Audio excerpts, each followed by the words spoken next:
வணக்கம் மக்களே, நான் கிருத்திகா. உங்கள் அனைவரையும் இந்த பதிவு மூலிமா சந்திப்பதில் எனக்கு ரொம்ப மகிழ்ச்சி. இன்றைக்கி இந்த பதிவில் பார்த்தோம்னா literacy rate of India,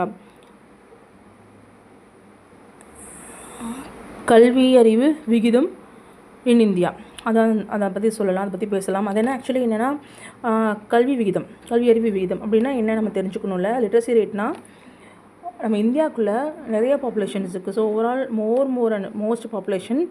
so அந்த பாப்புலேஷனில் எபோவ் 7 ஏஜில் 7 வயதுக்கு மேலே இருக்கக்கூடியவங்க எந்த லெவல் ஆஃப் எஜுகேஷனை ப்ராசஸ் பண்ணியிருக்காங்க, அவங்களுக்கு எந்த அளவுக்கு எழுத தெரியும், படிக்க தெரியும், எஜுகேஷனை யூஸ் பண்ண தெரியும், அதனால் அவங்க எந்த அளவுக்கு பயனடைஞ்சிருக்காங்க, ஸோ எத்தனை பேர் கல்வி அறிவு பெற்று இந்தியாவுக்குள்ளே இருக்காங்க அப்படிங்கிற ஒரு ஓவரால் ஃபைனல் அவுட்புட் ரிப்போர்ட் தான் லிட்ரஸி ரேட் ஆஃப் இந்தியா அப்படிங்கிறதுல நம்ம பார்ப்போம்.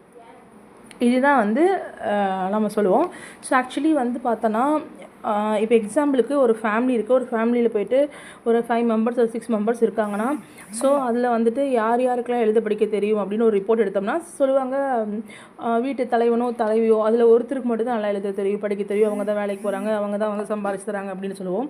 ஸோ அப்படி சொல்லும் போதே நம்ம புரிஞ்சுக்கலாம் அவங்களுக்கு நிறைய எஜுகேஷனல் ஸ்கில்ஸ் இருக்குது, ஸோ அவங்களால எதையும் கையாள முடியும் அப்படின்னு. ஸோ மித்தவங்க என்ன பண்ணுவாங்கன்னா, பாக்கி இருக்கவங்களுக்கு எழுத தெரியாது, ஸோ குழந்தைங்க படிப்பாங்க பட் பெரியவங்க படிக்க மாட்டாங்க அப்படின்னு நம்ம தெரிஞ்சுக்கோல.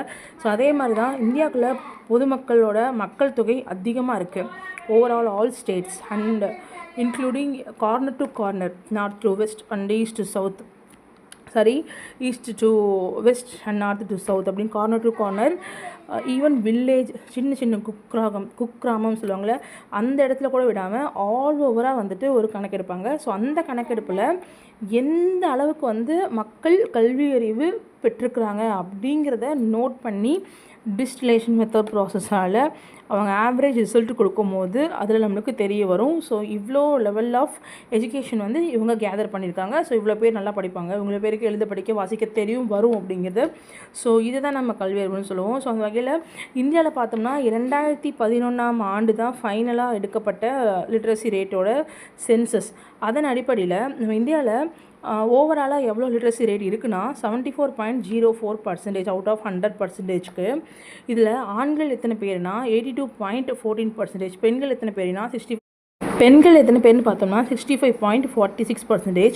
இதில் அடல்ட் லிட்ரஸி ரேட் அப்படின்னு சொல்லி நம்மளுக்கு சொல்கிறாங்க. அந்த அடல்ட் லிட்ரஸி ரேட் அப்படின்னா அப்கமிங் ஸ்டூடெண்ட்ஸோட அந்த எஜுகேஷனல் இருக்கு இல்லையா, அந்த எஜுகேஷன் சிஸ்டம் வளர அவங்க எவ்வளோ பேர் இன்வால்மெண்ட்டாக இருக்காங்க படிக்கிறதுல அப்படிங்கிறத பேஸ் பண்ணி இருக்கக்கூடிய ஒரு சர்வே இது. ஸோ இதில் பார்த்தோம் அப்படின்னா ஓவரால் 100%க்கு 65.46% ஆஃப் பீப்புள் தேர்ச்சி பெற்று கல்வி அறிவு பெற்றிருக்காங்க, அதாவது அடல்ட் ஏஜ் ஸ்டூடெண்ட்ஸு. ஸோ அதில் மேல் பார்த்தோம்னா 78.8%, ஃபீமேல் பார்த்தோம்னா 59.3% ரேட்டு. இது எதன் அடிப்படையில்னா 2011 சென்சஸ் அடிப்படையில்.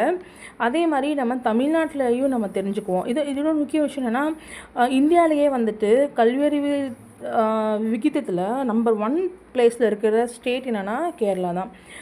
கேரளா பார்த்தோம் அப்படின்னா out of 100% 93.91% of literacy rate வச்சுருக்காங்க. ஸோ அவங்க பார்த்தோம்னா வெல்வர்ஸ்ட் இன் எஜுகேஷனல் சிஸ்டம். அவங்களோட எஜுகேஷன் சிஸ்டம் ரொம்ப ஸ்ட்ராங்கஸ்ட்டாக இருக்கும் அண்ட் எஃபெக்டிவாக இருக்கும். அண்ட் மோரோவர் அங்கே ஃபீமேல் அண்ட் மேல் 2 பேருமே ஈக்குவலாக எஜுகேஷனில் ரொம்ப ஸ்ட்ராங்கஸ்ட்டாக இருப்பாங்கன்னு சொல்லுவாங்க. நெக்ஸ்ட் பார்த்தோன்னா இந்தியாவிலேயே ரொம்ப லோவஸ்ட் பொசிஷன், கல்வி அறிவே கிடையாதுங்க அந்த இடத்துல. கல்வியை பற்றின விழிப்புணர்வு அவேர்னஸே கிடையாமல் இருக்கக்கூடிய ஒரு மாநிலமாக இருக்குது இந்தியாவும் அப்படின்னு பார்த்தோம்னா Bihar the last most lowest literacy rate கண்டைன்டு state அப்படின்னு சொல்கிறாங்க. அதோட லெவல் என்னென்னா 61.8%. ஸோ இது ரொம்ப டேஞ்சரஸான ஒரு ஸ்டேட்டாக தான் based on education. So more cultural ritual practice cultivate பண்ணி ஃபாலோ பண்ணக்கூடிய one of the state Bihar. Because பீகாரில் பார்த்தோம் அப்படின்னா ப்ரொமீனியண்ட்டாக எஜுகேஷனுக்கு அவ்வளோக்கும் இம்பார்ட்டன்ஸ் கொடுக்கறது இல்லைங்கிறது இந்த ஒரு சென்சஸ் அடிப்படையில் நம்ம தெரிஞ்சுக்க முடியும். So more over what mainly the give you essence and importance for the ஸ்டேட்னா ரிலீஜியஸ் ரைச்சுவல்ஸ் அப்படின்னு சொல்லுவாங்கள்ல, இந்த ஹோப், டைவனிட்டி. ஸோ இந்த மாதிரி விஷயத்துக்கு ஸோ பீகார் ரொம்ப அதிகமாக முக்கியத்துவம் கொடுப்பாங்க. எனி ஹவ் பட் பீகாரில் இப்போயும் டெவலப்பிங் ப்ராசஸ் போயிட்டு தான் இருக்குது, பட் நாட் ஃபுல்ஃபில்டு எட். அதனால தான் பார்த்தோம்னா ரீசெண்டாக பார்த்தோம்னா திஸ் இயரோட 10th பப்ளிக் எக்ஸாமினேஷனில் ஒரு பொண்ணு பீகார்லேருந்து ஃபார் எஜுகேஷனல் பர்பஸ்க்காகவே தமிழ்நாடுக்கு வந்து தமிழ்நாட்டில் இருக்கக்கூடிய நம்ம ஸ்டேட் லாங்குவேஜ் தமிழ் பயின்று அது தமிழ் வழி கல்வியில் பயின்று அதில் முழு மதிப்பெண் பெற்று, அதாவது நிறைந்த மதிப்பெண் பெற்று சாதனை படைச்சிருக்காங்க. ஸோ அப்போ இதை ஒரு விஷயத்தை நம்ம கேள்விப்படும் போதே we come to know that எவ்வளோ அளவுக்கு பீகார் எஜுகேஷ்னல் லெவலில் ரொம்ப லோவஸ்ட் ஸ்டேட்டாக இருக்குது அப்படின்னு நம்ம தெரிஞ்சுக்கணும். ஓகே, நம்ம தமிழ்நாட்டுக்குள்ளே வரும்போது இந்த 8th பொசிஷனை ஹோல்ட் பண்ணியிருக்கு. ஸோ லிட்ரஸி ரேட்லேயே வந்துட்டு இந்தியா அளவில் 8வது இடத்துல இருக்கக்கூடிய மாநிலம் நம்மளோட தமிழ்நாடு. சரி, தமிழ்நாட்டில் பார்த்தோம்னா ஓவரால் லிட்ரஸி ரேட் 80.9%. இதில் மேல் பார்த்தோம்னா 86.77, ஃபீமேல் பார்த்தோம்னா 73.14% ஹோல்டு பண்ணியிருக்காங்க. அட் சேம் டைம் நம்ம தமிழ்நாட்டில் அர்பன் ஏரியாவில் இருக்கவங்க கூடிய லிட்ரஸி ரேட் என்னன்னு சொல்லியிருக்காங்க. According to the census of 2011 அதுதான் நான் உங்களுக்கு தெரியப்படுத்திட்டு இருக்கேன். அர்பனில் பார்த்தோம்னா, அதாவது சிட்டிக்குள்ளே இருக்கவங்க, டவுன் அண்ட் சிட்டிஸ்குள்ளே இருக்கவங்களோட லிட்ரஸி ரேட் 87.0% எக்ஸாக்டாக. இதில் மேலோட வேல்யூ என்னென்னா 91.80% அண்ட் ஃபீமேல் பார்த்தோம்னா 82.3%. ஸோ ஓவராலாக நம்ம தமிழ்நாடை வந்து கணிக்கும் போது நல்ல ஒரு பொசிஷனில் தான் இருக்காங்க. ஆக்சுவலி என்னென்னா 80 ஆவரேஜ் 80% இருக்குது அப்படின்னாவே ஸோ எஜுகேஷனில் நம்ம ரொம்ப வந்து கீழே போகலை, மாட்ரேட்டாக நம்மளோட நிலைமையை தக்க வச்சுக்கிறோம் அப்படின்னு அர்த்தம். அண்ட் மோரோவர் எஜுகேஷ்னல் செக்டாரில் நம்ம தமிழ்நாட்டை பற்றி சொல்லணும் அப்படின்னா ஹையர் எஜுகேஷன்லேயே இந்தியாவிலேயே நம்பர் ஒன் ஸ்டேட் அப்படின்னா அது தமிழ்நாடு தான்.